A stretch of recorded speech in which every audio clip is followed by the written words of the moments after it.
नमस्कार दोस्तों। मैं योगेश कुमार राघव स्वागत करता हूं आपको आज की वीडियो में। दोस्तों, कल नेटवर्क की वजह से जो आपकी वीडियो है वो यहाँ आकर आपकी रुक गई थी, और जिसमें हम जो कला का तत्व वाले पार्ट की बात कर रहे थे, उस कला के तत्व में जो पार्ट 1 में मैंने उतनी ही वीडियो अपलोड की है आपकी, और आप उसको जाकर चेक कर सकते हैं। और जो कल की वीडियो में जो हम पढ़ रहे थे, जो रेखा वाला कला के तत्व में, जो कला के तत्वों के पार्ट, जो 6 पार्ट होते हैं, जिसमें रेखा, रूप, रंग, तान, पोत और अंतराल, उनमें से मैं रेखा वाला सेक्शन आपका कंप्लीट करा चुका था, और जो आपका पार्ट चल रहा था कला के तत्व में, वो रूप वाला पार्ट आपका चल रहा था। उस रूप वाले पार्ट में जब मैं आपको बता रहा था रूप के प्रभाव, तो रूप के प्रभाव वाले सेक्शन में मैं जो आपके जैसे आयताकार या वर्गाकार रूप का क्या इफेक्ट पड़ता है किसी भी चित्र में, तो उसमें जैसे शक्ति, स्थिरता और एकता का जो प्रभाव हमें दिखाई देता है। त्रिभुजाकार रूप में सुरक्षा, शाश्वत और विकार का प्रभाव हमें दिखाई देता है। अंडाकार अगर कोई चित्र है या अंडाकार कोई आकृति है, तो उसमें हमें लावण्य या सौंदर्य या सृजन का भाव दिखाई देता है। उसी तरीके से अगर हम वृत्ताकार रूप की बात करें या वृत्ताकार आकृति की बात करें, तो हमें आकर्षण, गति और विशालता का भाव दिखाई देता है, या विशालता का प्रभाव हमें दिखाई देता है। और उल्टा त्रिभुज अगर हम बात करें, तो यहाँ जैसे मैं उल्टा त्रिभुज आपको बताने वाला था, तो तभी नेटवर्क की वजह से जो आपके कनेक्टिविटी है वो लॉस्ट हो गई थी, और कनेक्टिविटी लॉस्ट होने की वजह से वो वीडियो पूरी तरीके से रिकॉर्ड हो नहीं पाई थी। तो चलिए, आज मैं यहाँ से आपके कला के तत्व जो रूप वाला सेक्शन है उसको मैं यहाँ से आगे बढ़ाता हूँ, और इससे पहले वाला जो पार्ट है वो आप जाकर देख सकते हैं। इसमें जो इससे पहले वाली वीडियो है जो कला के तत्व पार्ट 1 में है, और उससे पहले भी मैंने वीडियो अपलोड कर रखी है YouTube channel YS Raghav classes पर। और जो वाईएस राघव क्लासेस है, अगर आप इससे सर्च करेंगे तो वो यूट्यूब चैनल स्टडी पॉइंट के नाम से ओपन होके आएगा, जिस पर मेरा फोटो लगा हुआ है। आप जाकर वहां से उन चीजों को देख सकते हैं। तो चलिए, अब मैं बात करने जा रहा हूं जो रूप में बचा हुआ पार्ट और कला के बाकी तत्व क्या होते हैं उस पर आगे। तो चलिए हम स्टार्ट करते हैं वीडियो को, और स्वागत है आपका एक बार फिर से वाईएस राघव क्लासेस या स्टडी पॉइंट यूट्यूब चैनल में, जहां आप पढ़ रहे हैं आर्ट सब्जेक्ट टीजीटी पीजीटी, जो उत्तर प्रदेश में निकली हुई वैकेंसी के लिए। तो चलिए स्टार्ट करते हैं। तो मैं आपको बता चुका था, हम पढ़ रहे थे रूप के प्रभाव, और रूप के प्रभाव में आयताकार या वर्गाकार जो रूप है वो शक्ति, स्थिरता और एकता का भाव प्रदर्शित करता है। त्रिभुजाकार जो रूप है वो सुरक्षा, शाश्वत और विकार का भाव प्रदर्शित करता है। अंडाकार जो रूप है वो लावण्य, सौंदर्य और सृजन का भाव प्रदर्शित करता है। वृत्ताकार रूप आकर्षण, गति और विशालता का भाव प्रदर्शित करता है। अब मैं यहाँ अगर बात करें, जो इंपोर्टेंट पार्ट था इस सेक्शन का, वो था अगर कोई भी आकृति या कोई भी रूप उल्टे त्रिभुज के आकार की है, कैसी है? उल्टे त्रिभुज के आकार की, तो वो किस तरीके का चित्र में प्रभाव दिखाएगी, या किस तरीके का भाव प्रकट करेगा, या वो रूप।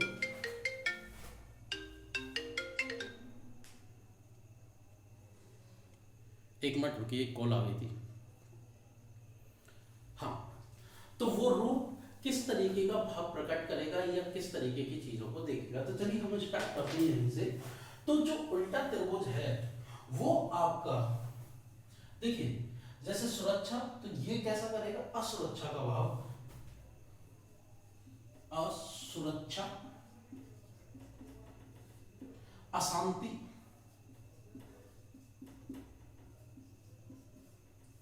और अगर वहां बात करें परिवर्तन, उसके बाद परिवर्तन के बाद लिप्तता का भाव प्रदर्शित करता है।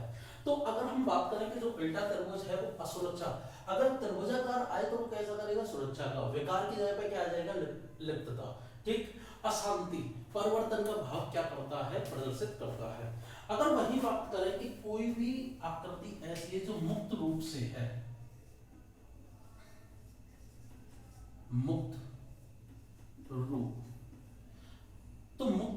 में अगर बात करें तो वो कैसा भाव प्रदर्शित करता है, तो ध्यान दीजिएगा, अगर कोई आकृति मुक्त तरीके से है तो वो स्वतंत्रता, मतलब वो मुक्त है, वो किसी के बंधन में नहीं है, तो वो किस तरीके का भाव प्रदर्शित करता है, स्वतंत्रता का भाव प्रदर्शित करता है। ठीक, तो स्वतंत्रता का प्रभाव चित्र में लेकर आता है।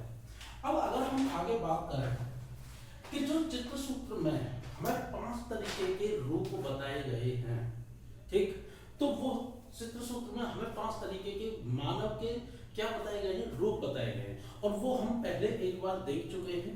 ठीक, तो अगर हम बात करें तो वो कौन कौन से थे, हंस पुरुष, ठीक, उसके बाद हंस पुरुष, भद्र पुरुष, मालव्य पुरुष, ठीक, रोचक एंड सशक्त पुरुष। ठीक, अगर हम बात करें सशक्त जो पुरुष होता है वो कितने अंगुल का होता है, तो वो होता है 90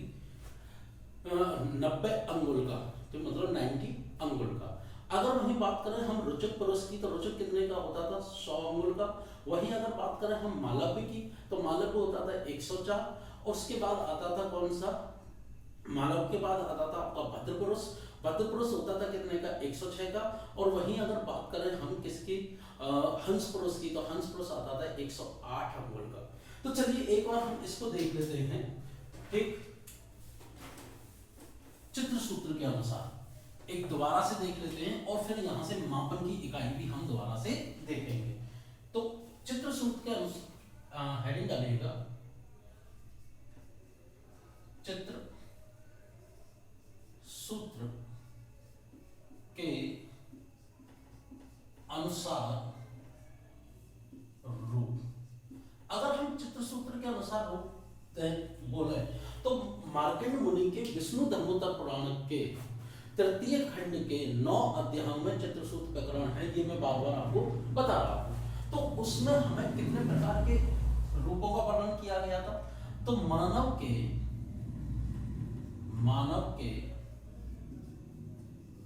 5 प्रकार के रूपों का वर्णन किया गया है। अब वो कौन कौन से थे, तो उससे पहले हम देखेंगे कि उसकी मापन इकाई क्या है। तो ध्यान दीजिएगा, अगर वो मानव के 5 प्रकार के रूपों का वर्णन किया गया है तो उनकी मापन इकाई, तो मापन इकाई में ध्यान दीजिएगा, हालांकि मैं ये चीज पहले बता चुका हूं लेकिन एक बार फिर देख लीजिएगा, और इसको हम तीसरी बार जब देखेंगे जब सलांग सिद्धांत की बात करेंगे। तो मापन इकाई क्या होता है, इसमें ध्यान दीजिएगा कि एक ताल बराबर होता है एक सिर के, और एक सिर बराबर होता है एक इकाई के, और एक इकाई बराबर होता है कितने के, 12 अंगुल के, 12 अंगुल के। तो अगर हम मापन इकाई बात करें चित्र सूत्र के अनुसार, तो वो मापन इकाई क्या आती है, 12 अंगुल। तो अगर हम कहें कि सबसे छोटी इकाई मापन की चित्र सूत्र के अनुसार क्या ली गई है, अंगुल ली गई है, जो मानव के शरीर के मापने के काम आती है। अगर वही बात करें कि जो हमारे पुरुष थे, मानव आकृति थी, वो 5 प्रकार से रखी गई थी। कितने प्रकार से, 5 प्रकार से। तो मानव आकृति के 5 प्रकार कौन से थे, 5 प्रकार। पहला था हंस, दूसरा भद्र, तीसरा मालव्य, चौथा रुचक, और अंतिम था सशक। अगर यहीं से बात करें कि जो हंस पुरुष है उसके जो चित्र सूत्र में मापन इकाई क्या ली गई थी, अंगुल ली गई थी। और वहां से अगर हम बात करें तो हंस पुरुष कितने अंगुल का लिया गया था, 108 अंगुल का हंस पुरुष होता था। और वहीं अगर बात करें भद्र पुरुष का जो रूप था वो कितने अंगुल का होता था, जो मापन इकाई थी वो थी आपकी 106 अंगुल की। मालव्य पुरुष की 104 अंगुल, रुचक पुरुष की कितनी थी, 100, और सशक पुरुष की कितनी थी, 90 अंगुल। तो ये चित्रसूत्र के अनुसार मानव की मापन इकाई थी। लेकिन वही अगर बात करें हम यहाँ से कुछ इंपोर्टेंट पॉइंट की, तो ध्यान दीजिएगा, इसको नोट कर लीजिएगा कि महाभारत के अनुसार, देखो ये चीज मैं एक बार जब कला का परिचय दिया था वहां इन चीजों को बता चुका हूँ, एक बार आप इस चीज को रिकॉल कर सकते हैं रूप में, क्योंकि तत्व चल रहा है। और जैसा मैंने पिछले वीडियो में बोला था कि जो कला का तत्व है वो कला के परिचय का ही एक भाग है, और वहीं से आपके कला के तत्व निकल के आए हैं, और वहीं से निकल के आए षडांग के सिद्धांत। ठीक, तो चलिए हम आगे बात करें कि कुछ इंपॉर्टेंट पार्ट की बात करेंगे प्रमाण के हिसाब से। अगर देखा जाए किसके हिसाब से, ये तो क्या हुआ चित्रसूत्र प्रकरण के अनुसार रूप अंगुल के हिसाब से, लेकिन प्रमाण के हिसाब से अगर हम बात करें तो प्रमाण के हिसाब से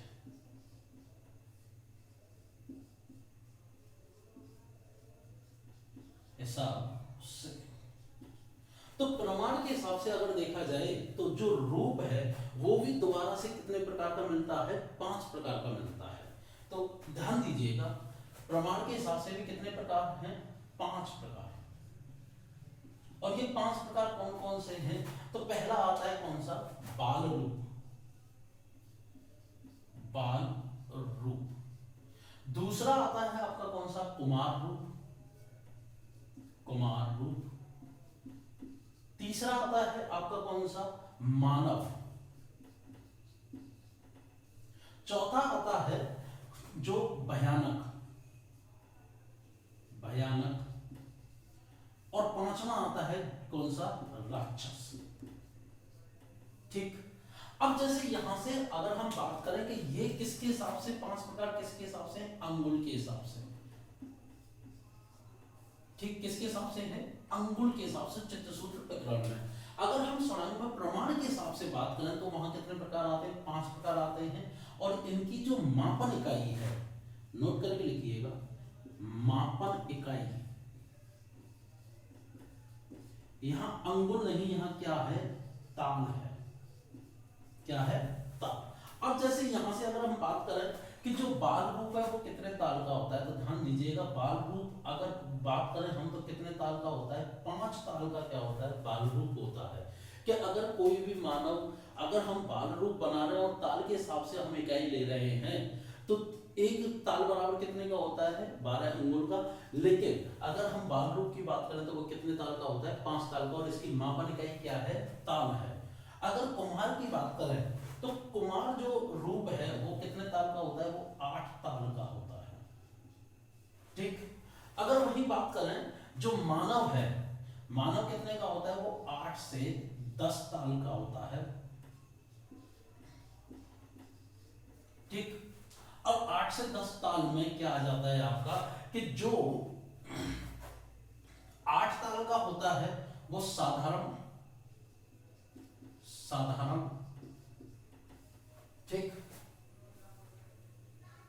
ये यहां दिखाई नहीं दे रहा, मैं इसको यहां लिख देता हूं, साधारण 8 ताल और उत्तम 9 ताल। ठीक, उत्तम कितने ताल है, 9 ताल, हाँ दिखाई दे रहा है। ठीक, तो साधारण जो होता है वो 8 ताल का होता है, और उत्तम जो होता है वो 9 से 10 भी मान सकते हैं, लेकिन जो माना गया है मेन वो क्या माना गया है, 9 ताल माना गया है। वहीं अगर हम भयानक की बात करें तो भयानक के कितने ताल होते हैं, भयानक होता है कितने का, 12 ताल का। ठीक, और वहीं अगर हम राक्षस की बात करें तो राक्षस के कितने का होता है, 16 ताल का होता है। जो राक्षस रूप होता है वो कितने ताल का होता है, 16 ताल का होता है। तो यहां से अगर बात करें प्रमाण के हिसाब से जो ताल आते हैं वो कितने कितने रूप आते हैं, 5, बाल, कुमार, मानव, उसके बाद भयानक और राक्षस। सबसे जो होता है ज्यादा वो राक्षस ताल का होता है, कितने का, 16 ताल का। उसके बाद भयानक 12 ताल का। और मानव में 2 कैटेगरी आती हैं, एक होता है साधारण मानव, एक होता है उत्तम मानव, जिसमें आपके पांडव, कृष्ण ये जो आते हैं वो किस में आते हैं, उत्तम ताल में। रावण और जो कंस थे वो आपके राक्षस ताल के थे। कुंभकर्ण जो था वो भयानक ताल का था। ठीक, और जो बाल रूप और जो कुमार है तो कृष्ण, भगवान श्री कृष्ण का बाल रूप देखा हुआ कितने ताल का था, 5 ताल का था। ठीक, कुमार रूप जब वो बड़े हुए, ठीक, किशोर अवस्था में पहुंचे तो वो कितने साल के हुए, 8 साल के।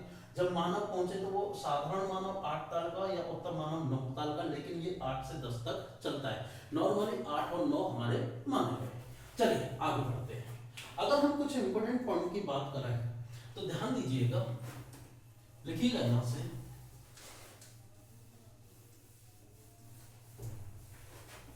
हेडिंग डालिएगा, रूप के महत्वपूर्ण तथ्य। रूप के महत्वपूर्ण तथ्य। ठीक, अगर हम रूप के महत्वपूर्ण तत्व की बात करें तो ध्यान दीजिएगा, पहला पॉइंट है महाभारत में कितने रूपों का वर्णन मिलता है। तो महाभारत किसने लिखा था, वेदव्यास मुनि ने। और यहाँ कितने रूपों का वर्णन मिलता है, यहाँ 19 रूपों का वर्णन मिलता है, मतलब 19। ठीक, 19 रूपों का यहाँ क्या मिलता है, वर्णन मिलता है। अगर वहीं अगर बात करें हम कि आपके सिर के भाग, माइकल एंजेलो के अनुसार, या माइकल एंजेलो ने सिर को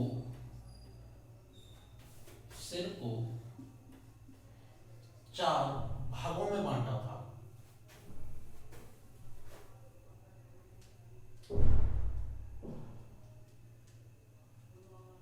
सिर को 4 भागों में, तथा मानव, एक मिनट, माइकल एंजेलो ने मानव देह को, सही कर लीजिएगा इसको, देह को 8 भागों में बांटा था, भागों में बांटा था। वहीं अगर हम बात करें कि सिर के कितने भाग होते हैं, तो सिर के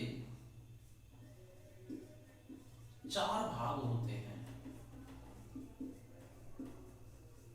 ठीक, अब जैसे अगर हम बात करें यहां से कि जब हम षडांग सिद्धांत में हम प्रमाण या रूप भेद पढ़ेंगे, ठीक, तो वहां हम देखेंगे कि चंचल मुख किसके अनुसमान होता है। और ये चीज हम चित्रसूत्र प्रकरण में देख चुके हैं कि स्थिर मुख कैसा होता है, अंडाकार होता है। चलिए हम यहाँ भी पढ़ लेते हैं।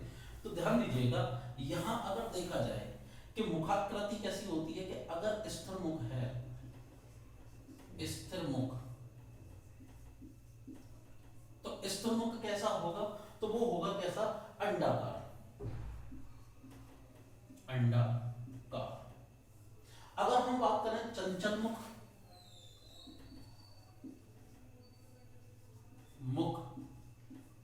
ठीक, अगर चंचल मुख है तो वो पान की आकृति के समान होगा, पान की आकृति के समान। ठीक, अगर वही हम बात करें कि प्रसन्न नेत्र अगर हैं तो वो किस तरीके के होंगे, तो वो खंजन पक्षी के समान होंगे, खंजना पक्षी के समान, मतलब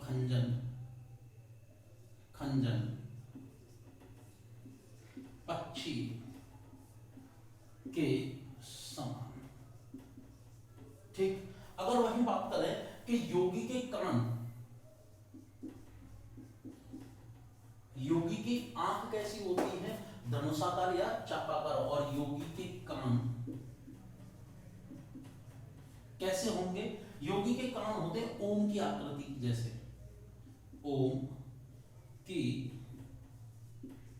आकृति के समान। ठीक, तो ये है आपका रूप का पूरा भाग। ठीक, और यहां से हम अब बात करेंगे अगले तत्व की। ठीक, अगर इसमें आपको कोई भी प्रॉब्लम हो तो कमेंट के द्वारा आप मुझे इसको अवगत करा सकते हैं। तो चलिए अब बात करते हैं हम तीसरे तत्व की, और तीसरा तत्व है, इसको नोट कर लीजिएगा साथ के साथ, तीसरा तत्व है जो कि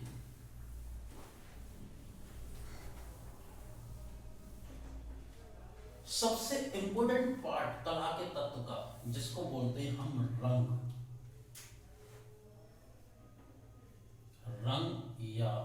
वाण। ठीक, और ये सबसे इंपॉर्टेंट पार्ट है, और जो कि आपका कहीं ना कहीं ज्यादा से ज्यादा सेक्शन लेकर जाएगा।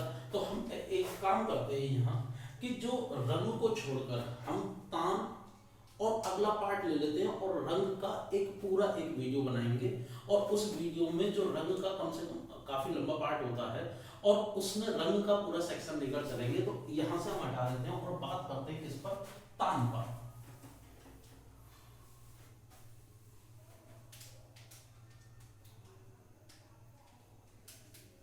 तान,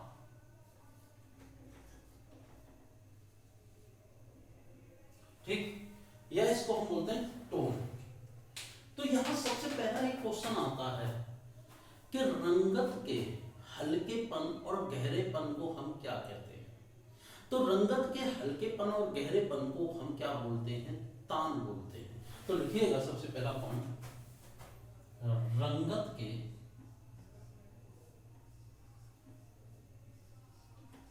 हल्केपन व गहरेपन को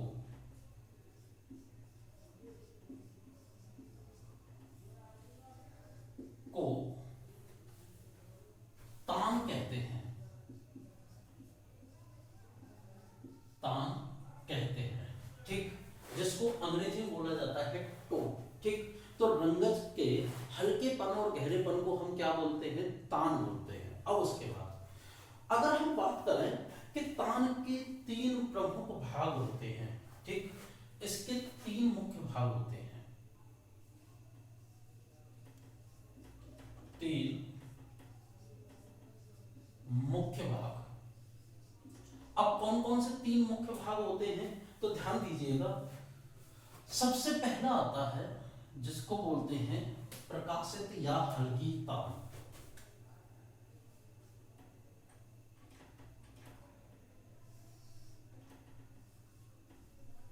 प्रकाशित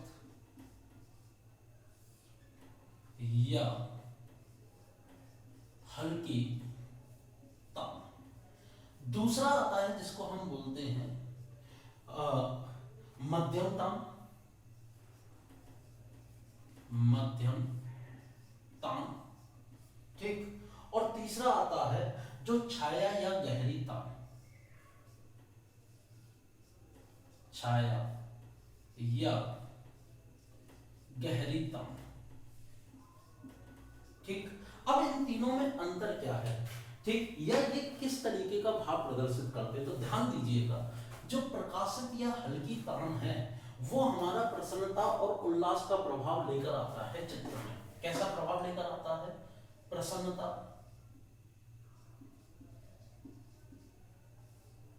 या उल्लास का प्रभाव लेकर आता है चित्र में। तो जो प्रकाशित या हल्की तान है वो किस तरीके का प्रभाव चित्र में प्रदर्शित करती है, तो वो आपका किस तरीके का प्रदर्शित करती है, वो आपका प्रसन्नता या उल्लास का प्रभाव लेकर आती है किसमें, चित्र में। अगर हम मध्यम तान की बात करें तो जो मध्यम तान है वो संघर्ष व उत्तेजना का, संघर्ष व उत्तेजना का प्रभाव लेकर आती है, का प्रभाव।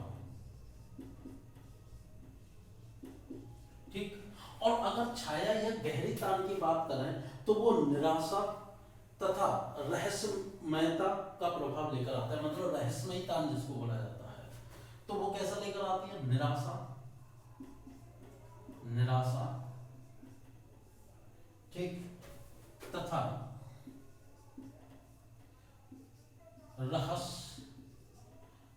रहस्यमयता का प्रभाव। ठीक, उसके बाद अगर हम बात करें कि जो आपका अग्रभूमि में निकटता दर्शाने के लिए, ठीक, हमें किस प्रकार की तान का प्रयोग करना चाहिए। तो ध्यान दीजिएगा, जो प्रखर तान होती है, मतलब तान का प्रयोग, हेडिंग डाल दीजिएगा,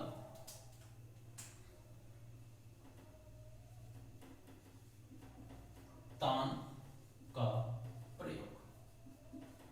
ठीक, अगर हमें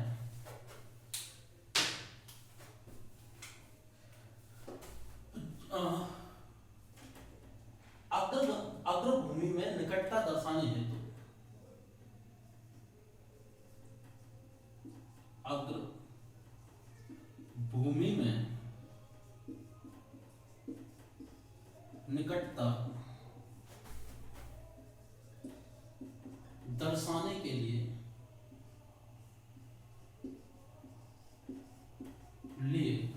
किस तरीके की तान का प्रयोग किया जाता है? तो किस तरीके की तान होनी चाहिए? प्रखर तान। कैसी? प्रखर तान। ठीक, उसके बाद अगर पृष्ठ भूमि में दूरी दर्शाने हेतु, पृष्ठ भूमि में दूरी दर्शाने हेतु किस तरीके की तान का प्रयोग होना चाहिए? तो वो तान होनी चाहिए आपकी कौन सी? धुंधली तान।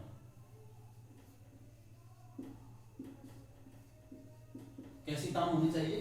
धुंधली तान होनी चाहिए। वहीं अगर बात करें द्विआमी से त्रिआमी प्रभाव दर्शाने के लिए, ठीक, वो किस द्वारा हो सकता है? तो ध्यान दीजिएगा कि तान के ही द्वारा जो 2D से जो चित्र है वो किस में कन्वर्ट हो सकता है? 3D में। मैंने आपको बताया था पिछली वीडियो में कि जो मोनालिसा का जो पेंटिंग है वो किस आयाम की है? वो 3D आयाम की है, और वो किसके द्वारा होती है? तान के द्वारा। तो ध्यान दीजिएगा, तान के द्वारा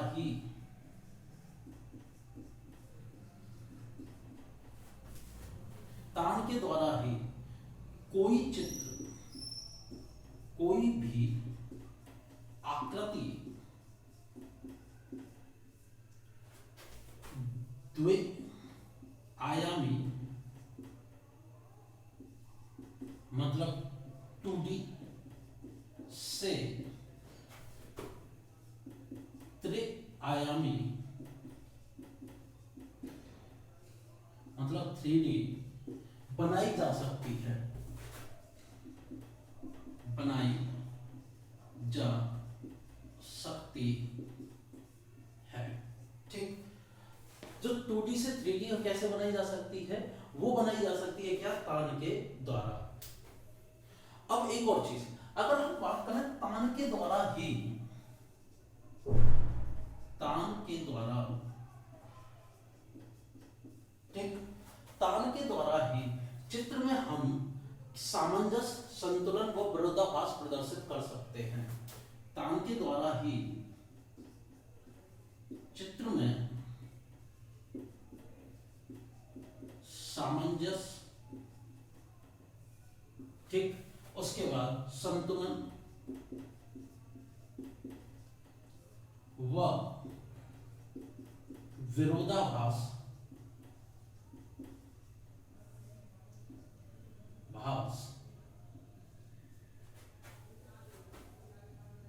दिखा सकते हैं।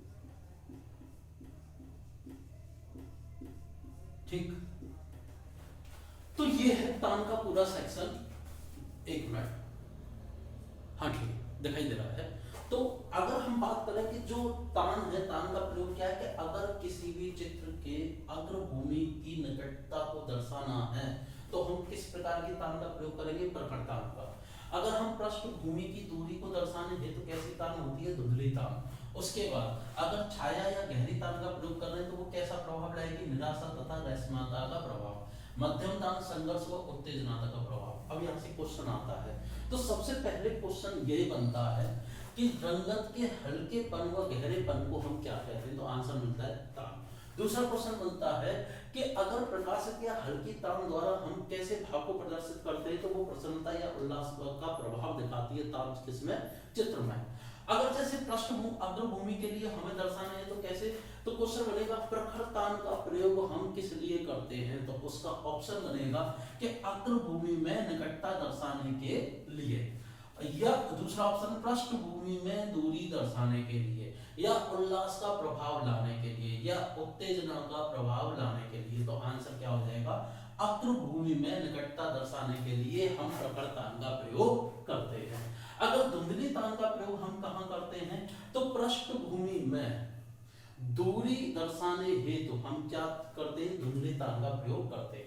एक सबसे इंपॉर्टेंट क्वेश्चन ये बनता है, और ये इंपॉर्टेंट क्यों है, क्योंकि यहाँ लियोनार्डो दा विंची ने इसी तरीके की तान का प्रयोग किया था, और उन्होंने बताया था कि अगर किसी भी चित्र कोई द्विआयामी से त्रिआयामी प्रभाव लेकर आना, मतलब 2D से 3D चित्र अगर बनाना है, तो वो किसके द्वारा बनाया जा सकता है, तान का।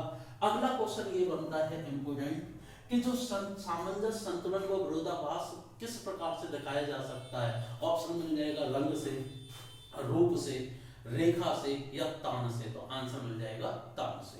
तो ये था आपका तान का पूरा सेक्शन। अब अगर हम बात करें यहाँ आगे, तो हम बात करते हैं किसकी, अंतराल या धरातल की। ठीक, जो आपका रंग वाला सेक्शन है और जो पोत वाला सेक्शन है, उसको मैं एक वीडियो में लूंगा, और वो वीडियो थोड़ी सी आपकी लंबी चलेगी। चलिए बात करें हम अंतराल की।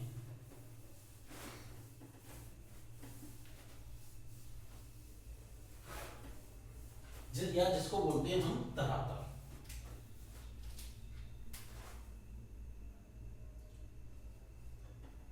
ये होगा आपका चौथा पार्ट, अंतराल या धरातल। ठीक, अगर हम अंतराल या धरातल की बात करें, तो ध्यान दीजिएगा, जो कलाकार का कार्य क्षेत्र होता है, दैट मीन्स कलाकार जिसमें अपनी कला को प्रदर्शित करता है, उस कार्य क्षेत्र को, उस स्थान को, उस क्षेत्रफल को कला की भाषा में क्या बोला जाता है, अंतराल बोला जाता है। तो हम ये कह सकते हैं कि कलाकार का अंतराल या धरातल क्या होता है, कलाकार का या चित्रकार का कार्य क्षेत्र, जिसको हम बोलते हैं क्या, स्थान। ठीक, कार्य क्षेत्र या स्थान धरातल कहलाया जाता है, धरातल या अंतराल कहा जाता है। ठीक, तो कलाकार का कार्य क्षेत्र क्या कहा जाता है, धरातल या अंतराल कहा जाता है। अब यहां से अगर हम बात करें कि अंतराल को अलग अलग ग्रंथों में अलग अलग नाम से पुकारा गया है। ठीक, तो अगर हम बात करें कि अंतराल के अन्य नाम, अन्य नाम, ठीक, तो ध्यान दीजिएगा कि अंतराल या धरातल के जो अन्य नाम, तो अगर हम बात करें कि जो आपका भूमि बंधन है, भूमि बंधन, तो भूमि बंधन किसमें कहा गया है, तो ध्यान दीजिएगा, जो सम्रांगण सूत्राधार है राजा भोज द्वारा, सम्रांगण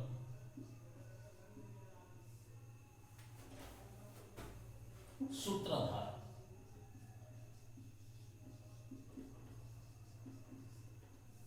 सम्रांगण सूत्राधार में अंतराल या धरातल को किस नाम से पकड़ा गया है, भूमि बंधन के नाम से। अगर वही बात करें हम कि जो स्थान निरूपण, स्थान निरूपण, और एक किस नाम से पुकारा गया है, एक पुकारा गया है किसके, स्थान के नाम से। तो ध्यान दीजिएगा, जो स्थान निरूपण है वो आपका किसमें है, अभिलाष तार्थ चिंतामणि, अभिलाष तार्थ चिंतामणि, चिंतामणि में जो आपका जो नाम मिलता है धरातल या उसका अंतराल का, वो क्या मिलता है, स्थान निरूपण। और मार्कंड मुनि द्वारा लिखित विष्णु धर्मोत्तर पुराण में, विष्णु धर्मोत्तर पुराण में अंतराल या धरातल को क्या कहा जाता है? स्थान। अब ये क्वेश्चन सीधे पूछ लिए जाते हैं कि बताइए स्थान जो है, अंतराल या धरातल को स्थान किस ग्रंथ में बोला गया है? तो आंसर क्या मिलता है? समरांग विष्णु धर्मोत्तर पुराण। स्थान निरूपण शब्द धरातल या अंतराल के लिए किस ग्रंथ में यूज किया गया है? तो अभिलाषार्थ चिंतामणि में। ठीक, वही अगर बात करें हम, अगर उसमें जो आपका समरांगण सूत्राधार जो राजा भोज द्वारा लिखा गया था, उसमें धरातल या अंतराल के लिए कौन सा शब्द मिलता है? तो आंसर वहां क्या मिलता है? वहां मिलता है आपका भूमि बंधन। अगर हम बात करें कि धरातल के बिना, धरातल के बिना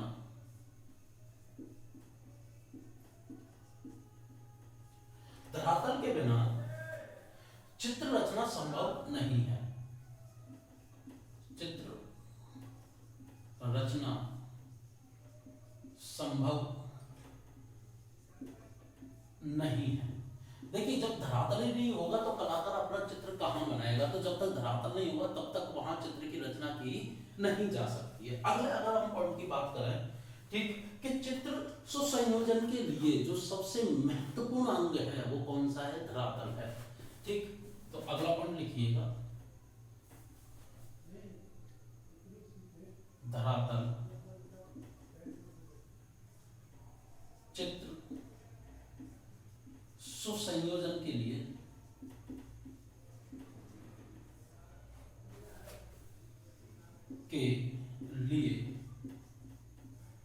सबसे महत्वपूर्ण अंग है। ठीक, चित्र सुसंयोजन के लिए सबसे महत्वपूर्ण अंग कौन सा है? वो है धरातल। आगे अगर बात करें कि चित्रकार का कार्य क्षेत्र क्या है, वो क्या है? धरातल। तो मैंने लिख दिया कलाकार का कार्य क्षेत्र या चित्रकार का कार्य क्षेत्र। नेक्स्ट पॉइंट की बात करें कि जो अंतराल का या धरातल का जो विभाजन किया गया, हम उसके बारे में बात करते हैं। ठीक, तो इसको हम हटाते हैं और फिर बात करते हैं। इसको नोट करते रहिए साथ के साथ, और बहुत इंपॉर्टेंट जानकारी मैं आपके सामने लेकर आ रहा हूं। ठीक, तो इसका आनंद लीजिए। अंतराल या धरातल का विभाजन।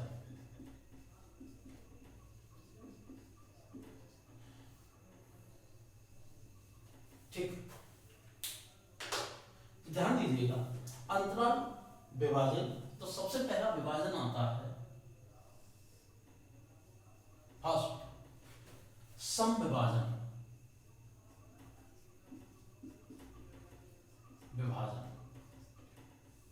ठीक, तो सम विभाजन किसने किया था? तो ध्यान दीजिएगा, सम विभाजन क्यों किया जाता है? सबसे पहले क्वेश्चन ये आता है। तो देखिए, संतुलन व शक्ति का भाव प्रदर्शित करने के लिए, ठीक, संतुलन और शक्ति का भाव प्रदर्शित करने पर चित्र में नीरसता आ जाती है।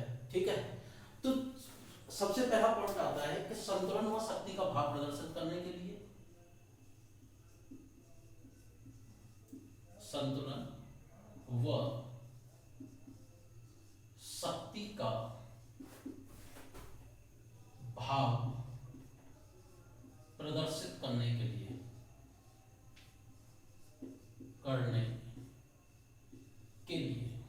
सम विभाजन किया जाता है। ठीक, दूसरा कि जो सम विभाजन से चित्र में क्या आ जाती है? नीरसता आ जाती है। ठीक, तो सम विभाजन करने पर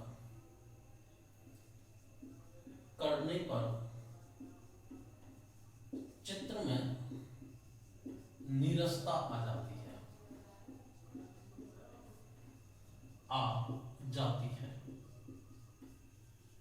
ठीक, आगे बढ़ते हैं। दूसरा आता है आपका असम विभाजन। सम विभाजन ये होता है कि जब कोई भी धरातल है उसको बराबर बराबर चीजों में बांट दिया जाए, ठीक, या बराबर बराबर इससे कर दिए जाएं चित्रकारी करने के लिए, उसको क्या बोलते हैं हम, सम विभाजन बोलते हैं। अब दूसरा आता है जिसको बोलते हैं हम असम विभाजन।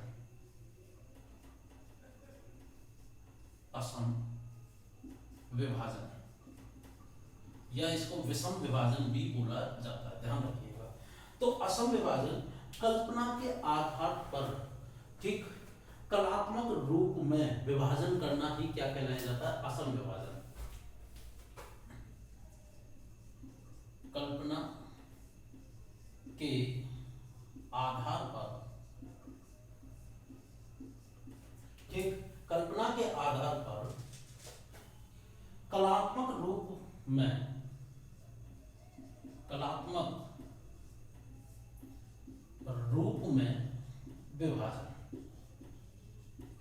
क्या कहलाया जाता है, असम विभाजन कहलाया जाता है।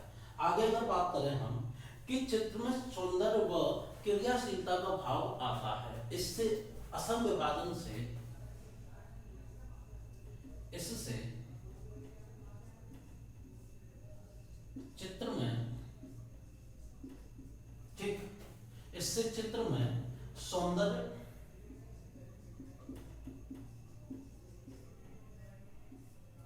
या व लिखिए, व क्रियाशीलता का, क्रियाशीलता का भाव आता है।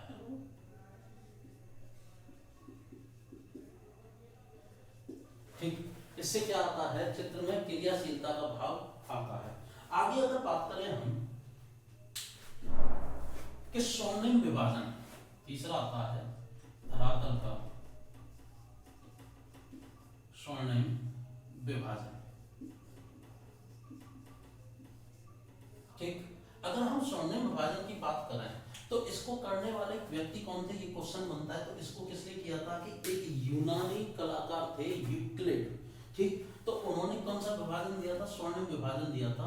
तो ये विभाजन किसने दिया था, यूक्लिड द्वारा, यूक्लिड द्वारा, जो कौन थे, यूनानी, या जिनको बोला जाता है क्या, ग्रीक कलाकार। ठीक, तो स्वर्ण विभाजन देने वाले कौन व्यक्ति थे, ये पूछा गया क्वेश्चन है। वो कौन थे, यूक्लिड द्वारा, मतलब यूक्लिड थे, और वो कहां के रहने वाले थे, यूनान या ग्रीक के। अब उसके बाद इन्होंने क्या किया था कि इन्होंने धरातल को, इन्होंने धरातल को, इन्होंने धरातल को 3:5 या 8:13 के अनुपात में बांटा था, के अनुपात में बांटा था। ठीक, अगर वही बात करें कि सक्रिय अंतराल, ठीक, अब देखिए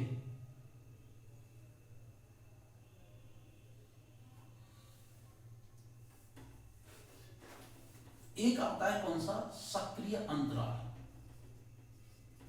सक्रिय अंतराल, ये कौन सा आ गया, चौथा नंबर। सक्रिय अंतराल क्या होता है, ठीक, ये होता है आपका, यह सक्रिय धरातल क्या होता है कि प्रमुखतम रूपों से मुक्त अंतराल जो होता है, कौन सा, प्रमुखतम रूपों से जो मुक्त अंतराल होता है वही क्या कहलाया जाता है, सक्रिय अंतराल कहा जाता है। ठीक, तो लिख लीजिएगा, प्रमुखतम रूपों से, प्रमुखतम रूपों से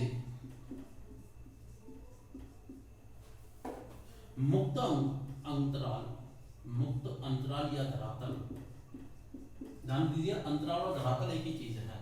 ठीक, वो क्या कहलाया जाता है, सक्रिय अंतराल क्या कहलाया जाता है। और 5 में आता है कौन सा अंतराल है, कौन सा धरातल, वो आता है आपका अक्षत अंतराल, अक्षत अंतराल।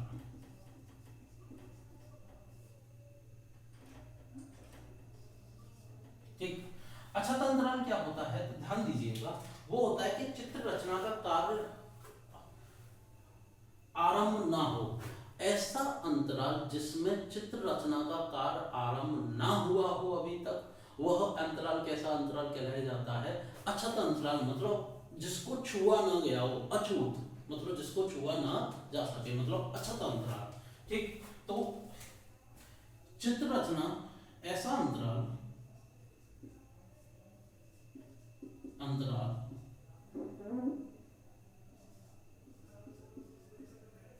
या धरातल, ठीक, जिसमें चित्र रचना का कार्य आरंभ ना हुआ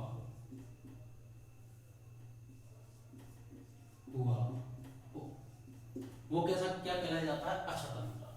तो दोस्तों ये था आज का सेक्शन, और जिस सेक्शन में मैंने आपसे बात की, आपकी जो कला का तत्व जो पार्ट है, उसमें जो रूप का छूटा हुआ पार्ट जो नेटवर्क जाने की वजह से रह गया था, वो वाला पार्ट, प्लस उसके बाद जो आपका बचा हुआ पार्ट किसका था, जिसमें मैंने किसकी बात की, रूप के बाद किसकी बात की, तान की बात की, और तान के बाद मैंने किसकी बात की, अंतराल की बात की। अब आपके यहाँ से 4 सेक्शन आपके हो चुके हैं, रेखा हो चुका है, रूप हो चुका है, तान हो चुका है और अंतराल हो चुका है। बचते हैं आपके कला के तत्व 2 पार्ट, और उन दोनों पार्ट में जैसा कि जो पार्ट आपका बचता है वो है आपका कौन सा, रंग, जो कि आपका सबसे लंबा तत्व है, या सबसे लेंदी कह सकते हैं हम, ठीक, जो कहीं ना कहीं आपका कम 30 से 40 मिनट का है। उसके बाद आपका आता है कौन सा, जो पोत या वयन जिसको हम बोलते हैं, वो वाला पार्ट। और इन दोनों को हम एक ही वीडियो में कोशिश करेंगे कंप्लीट हो जाए, नहीं तो फिर हम इन दोनों को अलग अलग देखेंगे, क्योंकि ये दोनों पार्ट ही क्या है, थोड़े से बड़े बड़े पार्ट हैं। अब मैं एक सीक्वेंस में भी करा सकता था, लेकिन सीक्वेंस मैंने इसलिए नहीं कराया क्योंकि आधा पार्ट आपका इधर होता, आधा पार्ट उधर होता, तो मैंने ऐसा सोचा कि जो रंग वाला सेक्शन है वो एक ही पार्ट में कंप्लीट हो, और अगर समय बचेगा तो हम पोत वाले को देखेंगे, नहीं तो पोत वाले के लिए एक और वीडियो हम लेकर आएंगे। तो चलिए मैं आज की अपनी वीडियो को यही विराम देता हूं, और आप सभी से विदा लेता हूं, और आप इसी तरीके से पढ़ाई करते रहिए, इसी तरीके से अपना प्यार मुझे देते रहिए, और इसी तरीके से मैं वीडियो डे बाय डे आपके सामने लेकर आता रहूंगा। तब तक के लिए योगेश कुमार की तरफ से, या यूट्यूब चैनल वाईएस राघव या स्टडी पॉइंट की तरफ से, जय हिंद, जय भारत, नमस्कार, गुड नाइट।